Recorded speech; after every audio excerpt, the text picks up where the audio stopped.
लोगों ने कहा कि शुभांकर चापलूसी चाहे कितनी भी कर लो, लेकिन डंका आरसीबी का ही बजेगा।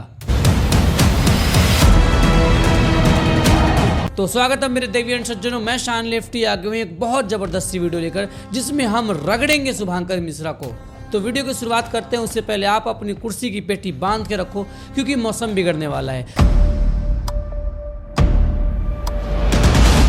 शुभांकर जी, एक बार आप अपना इंट्रोडक्शन दीजिएगा कि आप अपने आप को समझते क्या है, ट्विटर के आकाश चोपड़ा या फिर ट्रोलिंग के नवीन उल हक।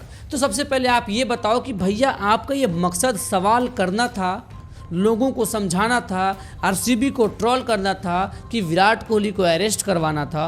क्या था आपका असल मकसद? अगर आप कहते हो कि नहीं मुझे लोगों को समझाना था, मुझे आवाज़ उठाना था नेता के अगेंस्ट, तो भैया ये बताओ कि अगर आपका ये मकसद था कि भैया मैं लोगों को समझाऊं, तो फिर आपने ये 4-5 वीडियो व्यूज छापने के लिए बनाए थे? आपको भैया अगर समझाना था तो आप एक 20 मिनट की वीडियो बनाते, उसमें आप पूरी बात समझा देते क्योंकि आपके सभी फैंस देख लेते। लेकिन नहीं, आपका भी मकसद था कि आरसीबी के नाम पे हम छाप लेते हैं व्यूज़, और एक ही चीज़ को बार बार पूरी वीडियो में रिपीट करा है और 5 वीडियोस बना लिए व्यूज छापने के लिए। मतलब मोमेंटम कैसा भी हो, मकसद कैसा भी हो, अपना मकसद व्यूज छापना। ओए होए होए होए होए, क्या मकसद है भैया? ओए होए होए होए होए। तो ये सारी चीज़ें आपको देखने के लिए मिला है। सभी दर्शकों को बता देना चाहता हूँ कि ये इंसान, सबसे पहले मैं इनके बारे में एक बार बात बताना चाहता हूं कि भैया आप समझते हो कि भैया ठीक है, मैं मानता हूं कि शुभांकर मिश्रा को आप समझते हो कि ये बंदे ने बहुत सही काम किया है।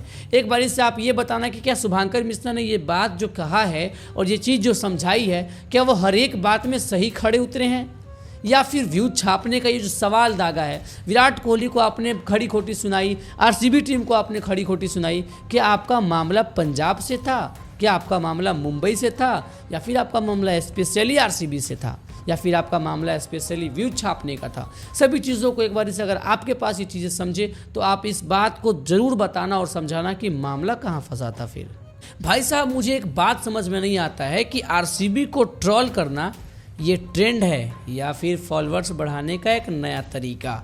क्या भैया ये सही बात है कि नहीं? भाई आप जितने भी मुझे देख रहे हो, आपको ये चीज़ समझ में आएगा कि भैया मैंने पूरी बात पकड़ के रखा है ना उनको, कि आपने ये चीज़ देखा होगा। एक और चीज़ आपने नोटिस किया होगा कि शुभांकर मिश्रा को, कि भैया वो सवाल उठाते हैं ना, तो लोगों के सामने सवाल उठाते हैं और खुद उलझा और सुलझा के चले जाते हैं। एक बारी से किसी ने ये कहा था, हाँ हमारे अरविंद साहब जी आए थे और कहा था, अरविंद केजरीवाल की बात कर रहा हूँ, उन्होंने कहा था कि जिस तरीके के सवाल आप मुझसे कर रहे हो, अगर आपके पास है हिम्मत तो कर दो ना, आपके जो प्रेजेंट में जो मोदी साहब है उनसे सवाल करके दिखा दो, या फिर किसी से भी सवाल करके दिखा दो। तो आप चाटने वाले बन रहे हो, लोगों के साथ हो, किसके साथ हो? अरे साला तुम लोग पागल हो क्या? कौन हो? मतलब पूरी बात को उलझा के सुलझा के पूरी आरसीबी को ट्रोल करने का मकसद है, व्यूज़ बढ़ाने का मकसद है। एक बड़ी से आप आइएगा और बताइएगा भैया कि ये मामला आपका व्यूज़ बढ़ाने का है, ये मामला आपका ट्रोल करने का है, ये मामला आपका फॉलोअर बढ़ाने का तो नहीं। कहीं आपके फॉलोअर्स तो घट नहीं रहे हैं, क्योंकि आपके जो फॉलोअर्स हैं ना भाई, उससे बड़े बड़े आरसीबी फैंस के हैं। क्योंकि आपको पता है ना कि आरसीबी फैंस को अगर हम ट्रोल भी करने निकले तो हमारे 10,000 फॉलोअर्स बढ़ जाते हैं।